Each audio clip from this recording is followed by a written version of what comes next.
What the lobby of South Korea's Space Research Institute doesn't tell you is how it started, with a few dozen researchers and a budget of less than $5 million. 20 years on, the country is attempting its third and final attempt to launch a satellite of its own.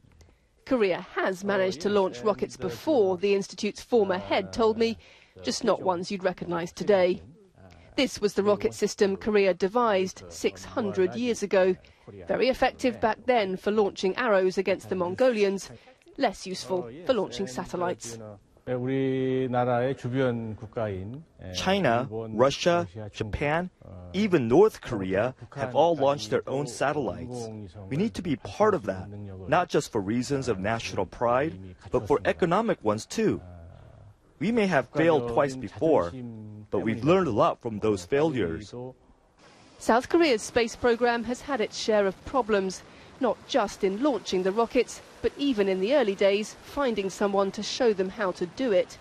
Despite South Korea being one of America's closest allies, only Russia was willing to share the sensitive technology, even offering one lucky South Korean a trip to the International Space Station.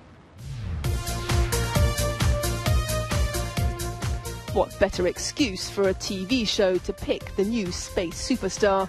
Would-be South Korean space tourists competed for a place on the Russian trip, with live studio interviews, physical fitness tests and zero-gravity special effects. But the country's own rocket program has proved a much tougher test. Here at South Korea's Space Research Institute, they're carrying out the final preparations for the launch. This is where they'll track the satellite if it launches successfully, and where they'll be celebrating if South Korea does join the exclusive club of space nations. North Korea's successful launch in December has upped the stakes.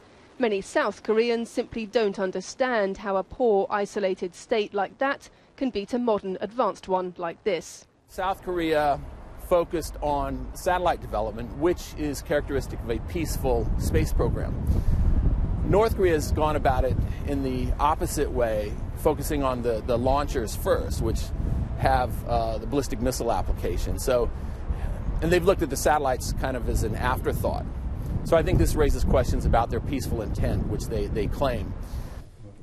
Even if this final launch fails, there are plenty of South Korean space students waiting in the wings for their chance at building a real rocket. As one of these students told me, I was the boy building a space shuttle out of Lego 20 years ago. The thought that South Korea could one day be a space nation too, I can't describe how exhilarating that is. Lucy Williamson, BBC News, Seoul.